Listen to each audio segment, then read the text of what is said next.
Cơ đốc mục dụ, chương trình Ai Sôn, Chúa Giêsu đấng chữa lành hôm nay.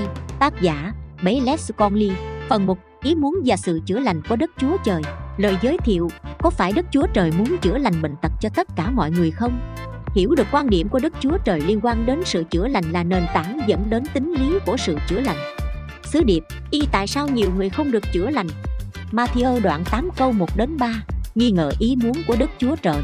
Nếu là ý Ngài, lý do quan trọng nhất tại sao con người không được chữa lành đó là họ nghi ngờ về ý muốn của Đức Chúa Trời. Hiểu lầm Kinh Thánh về ý muốn Đức Chúa Trời. Một số người cho rằng bởi vì Chúa Giêsu đã cầu nguyện, nếu là ý Chúa, vì thế chúng ta nên cầu nguyện chữa bệnh giống như vậy. Đoạn 26 câu 39. Lời cầu nguyện Chúa Giêsu trước khi Ngài bước lên thập tự giá trong phân đoạn này không có liên hệ với sự chữa lành. Số câu Kinh Thánh khác trích dẫn sai về ý muốn của Đức Chúa Trời liên quan đến sự chữa lành. Gia Cơ đoạn 4 câu 13-15. Phân đoạn Kinh Thánh này liên quan đến việc tìm biết ý Chúa về những quyết định mà chúng ta sẽ thực hiện. Chúng ta cần cầu nguyện lời cầu nguyện tận hiến cùng việc mình ra thánh và sẵn lòng tuân theo chương trình của Đức Chúa Trời trên đời sống chúng ta. 2. Cầu nguyện bởi đức tin và sự sẵn sàng chữa lành của Đức Chúa Trời. Cầu nguyện chữa bệnh bởi đức tin. Trong đoạn 5 câu 14-15, dạy chúng ta cầu nguyện chữa bệnh như sau: cầu nguyện bởi đức tin sẽ chữa lành bệnh tật chứ chẳng phải lời cầu nguyện dâng hiến và thánh hóa. Bạn phải vững tin vào ý muốn của Đức Chúa Trời trước khi bạn bắt đầu cầu nguyện hay làm bất cứ việc gì, nếu không bạn sẽ bị lung lay. Đoạn 1 câu 6, Mác đoạn 11 câu 23-24. Sự sẵn sàng chữa lành của Đức Chúa Trời. Chúa Giêsu dạy chúng ta cầu nguyện ý Cha được nên ở đất như trời. Ma-thi-ơ đoạn 6 câu 9-10. Ở thiên đàng có bệnh tật không?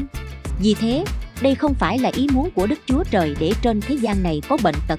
Đức tin là sự tin chắc rằng Đức Chúa Trời không chỉ là đấng có thể chữa lành mà Ngài còn là đấng sẵn lòng chữa lành. Đức tin của những đội trưởng La Mã, đoạn 8 câu 5-13, Luca đoạn 4 câu 1-10. Chúa Giêsu hết sức quyết tâm bày tỏ sự sẵn lòng chữa lành của Đức Chúa Trời hơn là thể hiện khả năng chữa bệnh của Ngài. Chúa Giêsu đi bộ 20 dặm từ nơi này đến nơi khác để bày tỏ sự sẵn lòng chữa lành của Đức Chúa Trời. Cha Thiên Thượng sẽ ban thêm cho họ những điều tốt đẹp khi họ cầu xin Ngài hơn biết bao. Thảo luận nhóm: xếp thành một vòng tròn nhỏ khoảng 3 hoặc 4 người khác để thảo luận bài học này.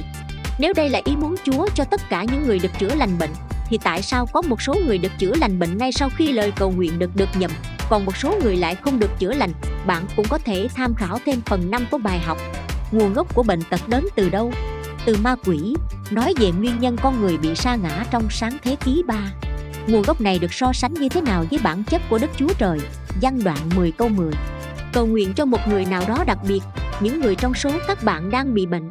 Tự nghiên cứu, học thuộc lòng Mác đoạn 11 câu 23-24. Tại sao bạn nghĩ rằng Đức Chúa Trời luôn luôn sẵn sàng chữa lành bệnh? Luca đoạn 4 câu 18, đó là sứ mạng của Ngài. Giăng nhất 3, bệnh tật là những công việc của ma quỷ. Thánh Kinh chứa đựng nhiều lời hứa của Đức Chúa Trời liên quan đến sự chữa lành. Nó sẽ là sự rèn luyện có ích cho bạn để tìm ra một số điều cần thiết trong những phần bài học này. Với sự trợ giúp của bản Kinh Thánh tham chiếu, hãy liệt kê một số điểm trong phần bài học dưới đây.